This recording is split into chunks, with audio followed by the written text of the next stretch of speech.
Good morning, everyone. It's Stephen Williams, founder and president of creditrepairshop.com. In this video, we're going to have some question and answers. Got a list of questions that people had on YouTube here about garnishment, about getting summons to court, about getting a cut in their income, what to do if you have a cut in your income and you can't pay your bills, solutions for those. And we're going to talk about how people are actually sabotaging themselves for success to keep them with poor credit. There's decisions that people are making on a day-to-day basis that actually stop them from getting good credit or excellent credit just by their self things that they do to self-sabotage themselves. So let's first get into it here. Stopping the garnishment. This is one that a lot of people are going through, and you see a lot of videos here on YouTube, and people are always talking about don't pay the debt collectors, don't never pay a debt collector any money, because they, and the reason why people say that is because they're just, number one, they don't know what they're doing. They don't deal with customers. I have thousands of files that we deal with here in our company, and I know that there comes a time for some of the accounts that are not that are validated that they're going to have to be dealt with. Other companies just let you go and leave you out there to just to be destroyed by these debt collectors. I tell you the solutions so you can be able to work and move forward and be able to take care of yourself and your family without having them taking all your money.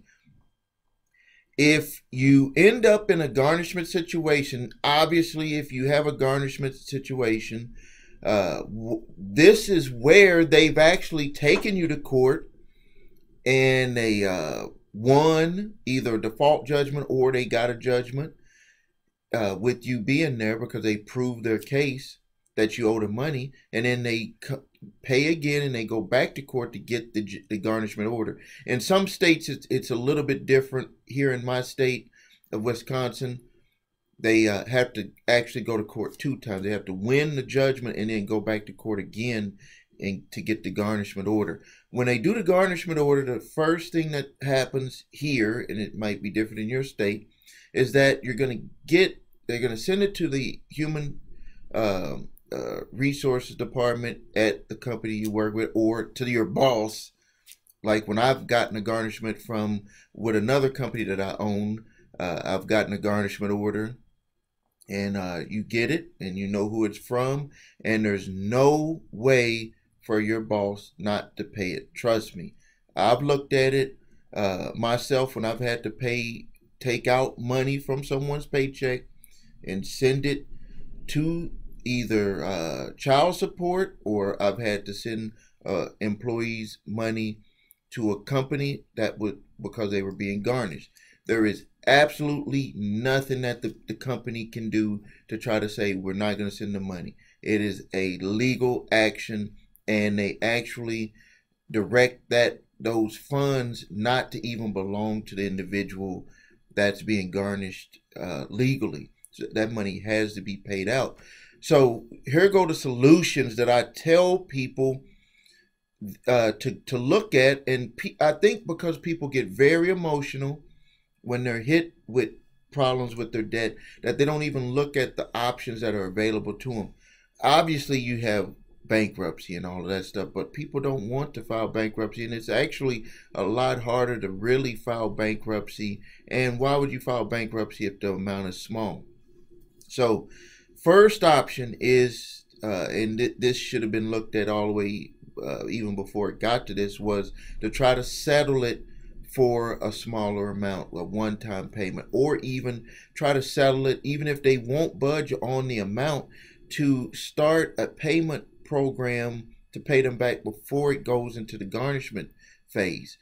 They will work with you on that. You could actually, when you went into court with when you had the first summons where you had to go to court before the garnishment was ordered, that there is even at that time when the garnishment is ordered, you can pull that attorney aside and say, I would like to work out a payment arrangement. trust me, they like doing that. They don't want to pay to go back to court again. Not to say that they might not, just because they want to try to guarantee the money through your paycheck, but they might be more willing to work with you at that point. And also, you're also able to work with them financially on what you can afford to do, because if it puts you into a bad situation, you may end up filing bankruptcy and they get nothing. They get zero money. And don't think that just because you say you're going to file bankruptcy, that they're going to just go jumping and scared or something, because trust me, these companies, all you are just a number. When they're working on your file, you might feel as though they're just focused on you. Trust me, they got hundreds, if not thousands of files that they're dealing with. They want to knock them out, get a resolution so they can move forward on to the next files. So the next step is if it works through, your employer gets it, they give you a notice that you're going to be garnished. There should be a garnishment worksheet that you should be able to fill out to see if number one, the amount that you're able to be garnished, because there are certain deductions that make you not be able to. They can't just walk in and say you owe us $5,000 and we want to take $200 a week or $200 per pay period or $500 per pay period out of your check. There's a calculation, which here they call it a garnishment worksheet, to see what amount qualifies of your income to be garnished. The crazy thing about it is that they sometimes don't even consider the bills that you already have to pay, the stuff that you have to pay on right now. And so it's like, so I have to put them aside because I have this garnishment order. So now I'm not even able to pay them. And it's going to just start a vicious cycle of having another company come after you and try to garnish you for money. So make sure you fill out that worksheet. And then the next thing that you should do, or during that same process, is to look at in our state, they call it a poverty guideline, for garnishment. And it doesn't mean that you're in poverty. It just means that if you have a certain amount of dependents, you're taking care of family members, and you need a certain amount of money for your household, that you could actually not be able to be garnished regardless of the amount of money that you're making. I mean, not to say if you're making a whole bunch of money, then they're going to garnish some money.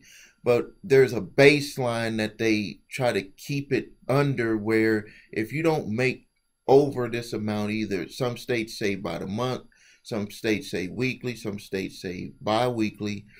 If you don't make a certain amount and you have dependents, and what they do is, even if you make over that amount, they will cut that amount down based on your dependents that you're taking care of in the family. That is a quick, fast, easy way to get a garnishment stopped if you already have one going, and to stop a garnishment from starting up with that. You can actually provide that to the plaintiff attorney if you got a judgment and then you looked at that garnishment, the poverty guidelines for your state, or you might have to look up garnishment laws for your state, and if you fall under that number, with including your dependents, and dependents doesn't always mean children. It can mean that you're taking care of a family member, as long as you can prove it. All you have to do is simply write a letter and tell them that the attorney that you cannot be garnished due to the laws of your state, and they will not come and try to garnish your money.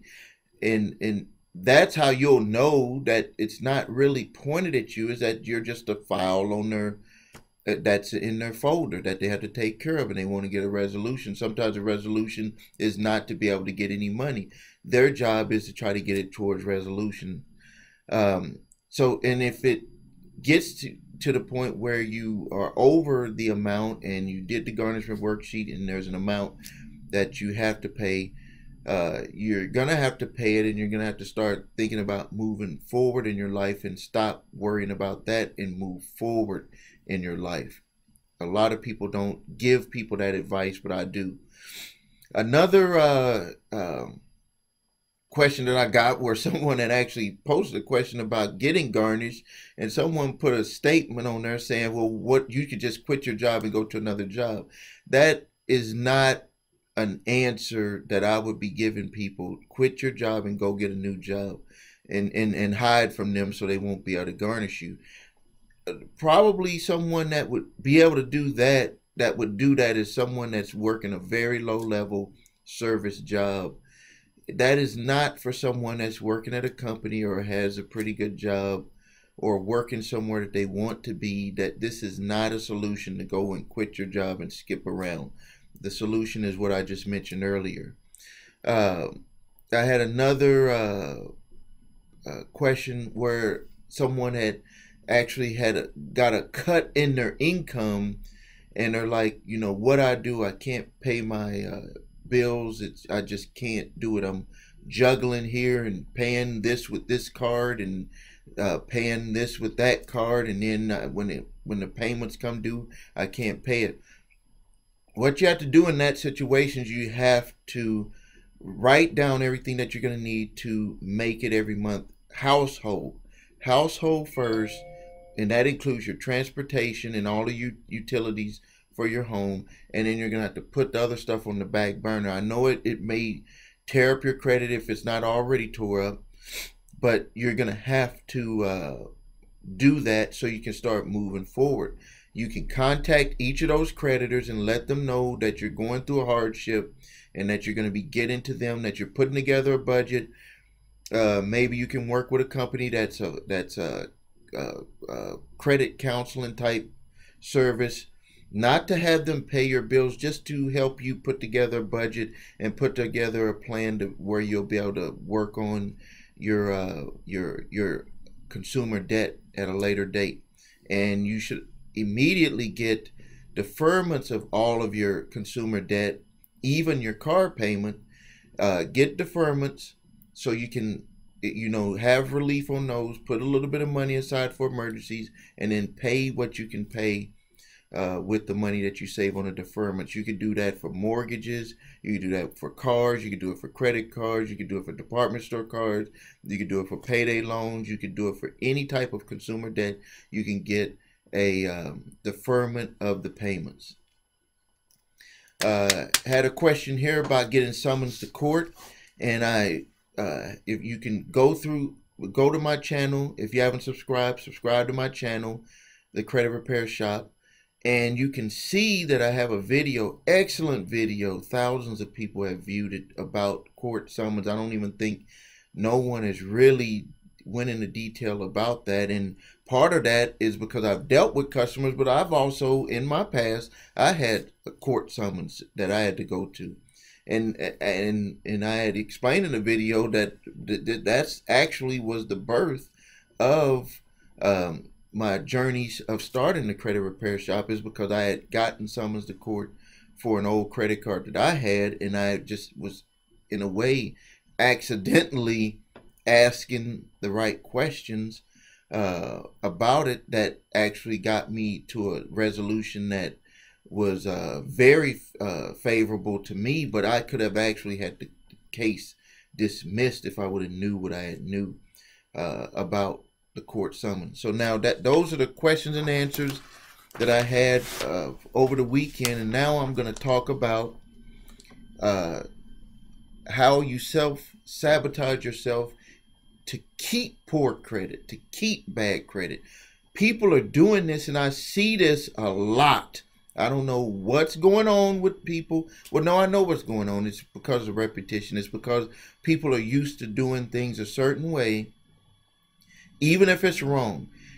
Even if you're doing something the wrong way, because you're used to doing it, you will continue to do it. So let's get into some steps to get you to start putting it in your mind first on what you have to do to get yourself to the credit that you deserve, so you can start taking daily actions, daily steps to get you to where you want to be. So the first thing that I see a lot of people doing is that they don't even do what it takes on their part to start getting their credit in order. if you come to my company, the creditrepairshop.com, or any company, or you try to do it yourself, you're going to need to have your ID. You need to have your ID because the bureaus want to have proof that you want to have your credit worked on, if it's either by you or if a company is helping you. This is what is required, but a lot of people, for some reason, they don't believe that. Now, you may believe that you got to have your ID, you got to prove who you are, but there are some people out there that think that you can work on your credit without proving your identity. And I think the reason why they're thinking that is because they're thinking that the people that put the bad credit on your credit report don't have your ID. And how are they able to do something and you're not able to do it without showing your ID? And that's because they are members of those bureaus, and all they have to do is prove a certain amount of things: your name, social security, address. There's usually 3 things that they have to prove to be able to put the information on your credit report, including an account that you had. So that's why they can do it that way, but you have to do it a different way to prove. And I know it's crazy when you want to do something to help yourself. It seems like it's a lot harder than it is for someone to put something on your credit that hurts you. And that's because they make money. The bureaus make money when these companies put stuff on your reports. They make money. The next thing is a piece of mail. It has to be a piece of mail that is addressed, a bill that's addressed to you at your current address. If you don't have that, that's another piece of information that the bureaus can use to reject anything that you do moving forward, because they're going to say that you did not prove residency. So you could have all of your information could be correct in your disputes and your validations to the accounts that you're trying to challenge on your reports, but if you don't have your address and mail proving your address, validating your address, they're just going to kick everything out just from the start. That's hurting yourself from the beginning right there. Next thing is credit reports. I'm not talking about some free credit reports. You need your credit reports and scores. You need all 3, because you need the account numbers. You need the data. What is being said about the account? There's a whole bunch of information that is being said at the bottom of your accounts in the status or the comments areas from the people that placed it on there, the biz companies or debt collectors or original creditors that placed it on your reports. There's a whole bunch of information on there that is needed so you can know what strategy you need to use to be able to remove that information.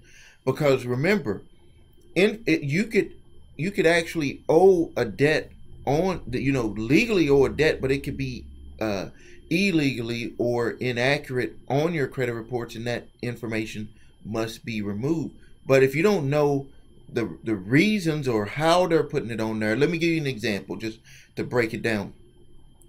One of our clients, they were being sued by a debt collector, and when they took them to court in the summons, they said that the credit card company was suing the individual. But on the credit reports, it said 3 years ago that it was sold to another debt collector that wasn't identified on the summons. So number one, you have an argument when you go to court. When they try to get the judgment, you could say, this is what it shows on my reports, and this is what they're saying. And then there's another party that wasn't even mentioned. They lied on the summons complaint. So with you having all of that information, which is the way that you're going to get it, is to have all 3 of your reports. And yes, you're going to have to pay. This is just like if you buy a car and you got to have gas to put it in the car. This is like the gas to put into your credit repairs. You need to have your credit reports and scores. If you need your credit reports and scores, I have a link below. Go to your3scores.com. The link is below. Get your reports and at least see what's on there and how it's being reported on there. The next thing that I see people doing is they procrastinate. They don't do things in a timely manner. That's, if you go to my website, thecreditrepairshop.com, I have a statement on there. And I'm not one of these companies that say, well, we have to do your stuff. What I say to people is that I help busy individuals and families repair their credit. Because I know that people, they procrastinate not really because they don't want to get something done. It's because they're busy with life, work, family. They want to relax. They want to have time for themselves. They don't want to have to sit there and do that stuff. Let me give you an example. I have a lawn care service that cuts my grass. Why would I want to go out there and cut my grass unless I love doing that type of stuff, which I don't? Let them do it. Around my office here, I have a company that cuts my grass. I have a guy that comes and cleans the windows. People clean the bathrooms, vacuum the floors. Do I want to be doing that stuff? No. That's what I'm saying. So some people put statements like do it yourself and this and that. There's nothing wrong with doing something yourself. But people end up procrastinating because they don't have the time to do it themselves. Another thing that I see people run into is that they have limited thinking. They're afraid to be all in. That goes to a lot of things that happen in life, but specifically here we're talking about credit repair, is that they think about the negative things that, oh, if I do this and I get too invested in doing it, that it's just not going to work. So they get afraid. They get afraid that if they get fully invested, if they put everything into it, that it's just not going to work for them. And let me put my phone on silent here. They get afraid that it's just not going to work for them. And so it's like they're consciously trying to work and do things, but subconsciously they're working against themselves. They have a fight with themselves. And the subconscious will overcome the conscious mind any day, because subconsciously what you think about yourself, what you think about your results, what you think is going to happen is going to play in your mind over and over and over again, and you're going to get what you asked for. So if you're going to repair your credit, you need to jump all the way in, and then you need to start envisioning yourself with the credit score, using the credit the way that you want, the benefits, every advantage. You need to become that person. And stop thinking about being the old person that had bad credit.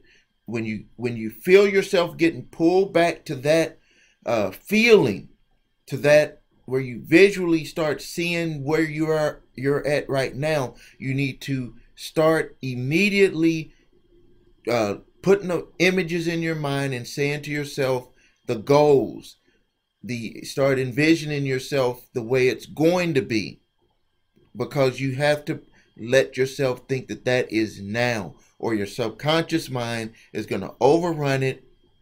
You're going to put bad vibes into the universe, and you're going to get what you asked for. Even if you have a company like mine help you on it, you're going to get what you asked for.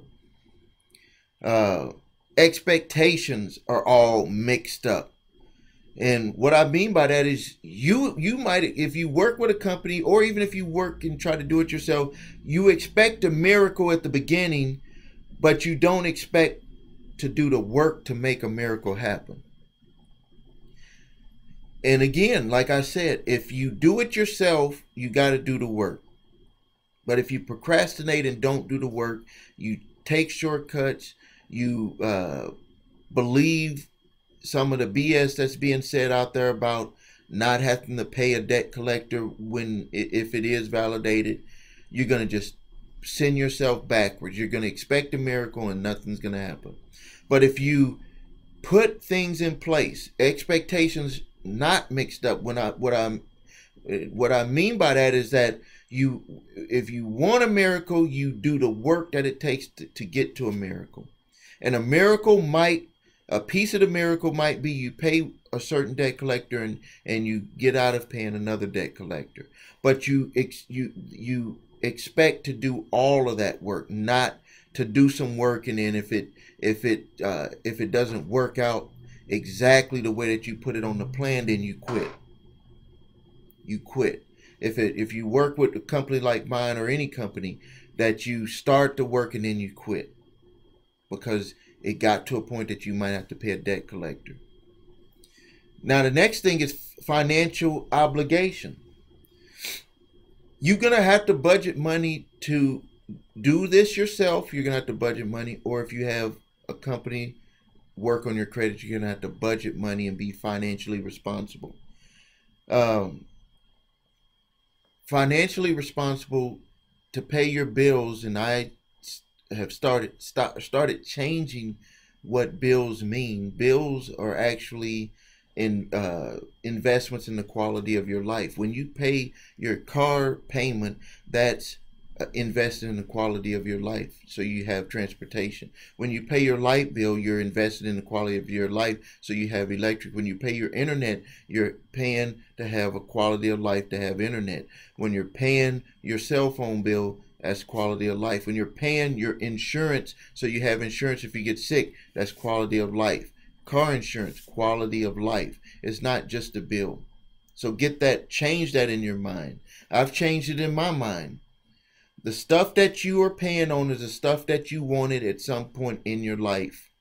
And you thought that you wanted those because it's going to change the quality of your life. But what tends to happen with people is that when you get stuff, then you're on to the next thing instead of appreciating what you have right now.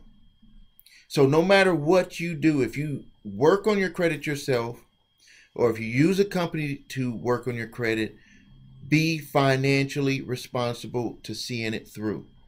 Because that is part of the sabotage that works with a lot of problems that you might be having in your life right now, is that you can't even stand up financially to what you have to do. And I'm teaching you, and I'm sharing with you what I had to do when I went through financial problems in the 1990s. If I didn't stand up to it, my wife and I stand up to what we had to do at that time, I would not be in the position that I am today, and I would not be in the position to be able to share with you this information. So you need to be financially responsible and see things through. So I really thank you for your time, and I'm going to be working on making another video where we're going to go into just diving deep into some more credit repair issues that people have. And I really appreciate your time. If you haven't subscribed to my channel, please subscribe to it. Share it with your friends and family. This is real deal information. If you need help, please visit thecreditrepairshop.com, and you can we'll be glad to help you with anything that you have regarding credit and debt. If you need your credit reports and scores, there's a link below here. Your 3 scores, your and a number 3 scores.com. You can get your credit reports and scores there. The link is below here, and also the link to our page is below here. So thank you for your time. This is Stephen Williams, founder and president of thecreditrepairshop.com.